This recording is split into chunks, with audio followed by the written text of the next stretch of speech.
There's quite a steep learning curve in the Persistence. The objective is simple enough. Get to a designated area on the ship and bring it back online. The execution isn't so simple. Like the name suggests, if you stick with it long enough, you'll eventually learn how to utilise all the tools and systems to make it through the game. Often, I found myself getting killed because I didn't understand what an enemy could do or its weakness. Being able to try again and again eventually gave me the know-how to avoid or defeat every enemy type with ease.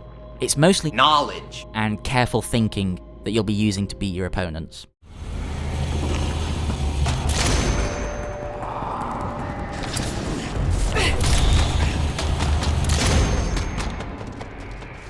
When you die though, you retain whatever resources you grabbed from that life, and you can use those to upgrade base stats like health and shield durability. Or you can use them to upgrade weapons and items, making them more powerful or longer lasting. This is where it gets interesting. The permanent upgrades cost a lot, and those won't be enough to get you through a level alone. You'll also need to purchase weapons and items for that run, as well as host bodies that give specific benefits. All those items are lost upon death. That means most of the tough decisions you'll have to make revolve around spending your points now to get useful items that could help you to the end of the level, or risking death in the knowledge you'll be able to upgrade yourself further for the next run. As grim as it sounds, it's actually quite fun. Because if I died, I'd lose everything I found, I felt free to experiment with any random items I came across. It's rare in a game that I'll make use of every single weapon on offer, but it just felt easy here. I thought I'd never make use of the Ivy Serum that turns enemies into allies. It's just not my style, but after using it just once, I never attempted the final run without one in my inventory. The tough decisions don't stop there. Often you'll find the map has generated several optional paths, all of which will likely hide some kind of reward. Do you take the risk, or do you keep heading to your objective?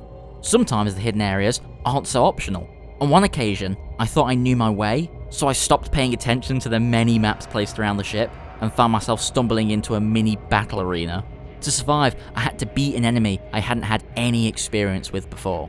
From that escapade, I got 3 blueprints to upgrade my character, but if I had known what I was walking into, there's no way I would have stepped foot in that room. While the majority of the game is procedurally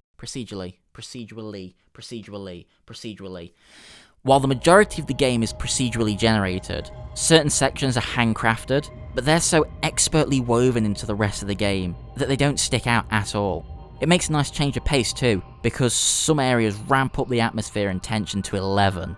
After I failed towards the end of one of these scripted sections, I expected to have to start that section from the beginning, but to my surprise, and honestly joy, I found the game had recognised that I pushed the button and it let me continue to the next area without replaying anything. Not forcing me to replay shit I've already done is a big plus in my book. I feel like I should probably mention the narrative. Story-wise, there's not a lot here. Basically, you wake up on a spaceship dangerously close to a black hole. Very quickly, you're told your consciousness can be placed into an unlimited amount of host bodies. Unfortunately, for some unknown reason, the ship's cloning has gone haywire and keeps creating new host bodies. Except the process is now turning them into mindless monsters.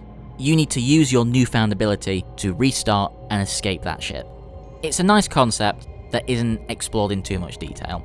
But the light elements of body horror and engaging relationship between the player character and a disembodied helper should be enough to keep you invested throughout the rather brief campaign. And yes, the game is pretty short. An experienced player could finish it in one sitting.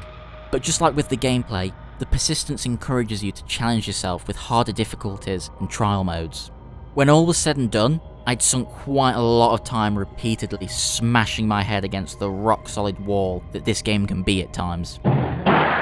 If I had to say something negative, then I'd have to admit that the audio mix is a little out of whack. The dialogue is so much quieter than the sound effects. That's easily fixed in the audio settings, or you can just add subtitles, but I shouldn't have to fix this issue myself. Yep, that's it. That's literally the only bad thing I can think to say about the Persistence. I wouldn't call it a horror game, but being close to the end when you're low on health is extremely stressful. The combat feels desperate, perfectly simulating the feeling of being trapped on a spaceship with monsters. I don't think it's going to blow anyone's mind, but for a smaller, cheaper title, hopefully it'll surprise a few people like it surprised me. If you're up for a challenge, I'd defo recommend you play it, especially if you're on Switch or VR. I can't tell you how well it runs on those systems, but I can tell it was definitely made for those systems. Conceptually, it's ideal for both. Hey, what's up guys? I'm really struggling to get to the end of this section. I think I need a few more upgrades, and I can only get them if you click the like button and or the subscribe button. So if you wouldn't mind going and doing that, I'd really appreciate it, to be honest. So, you know, go on. I'll wait.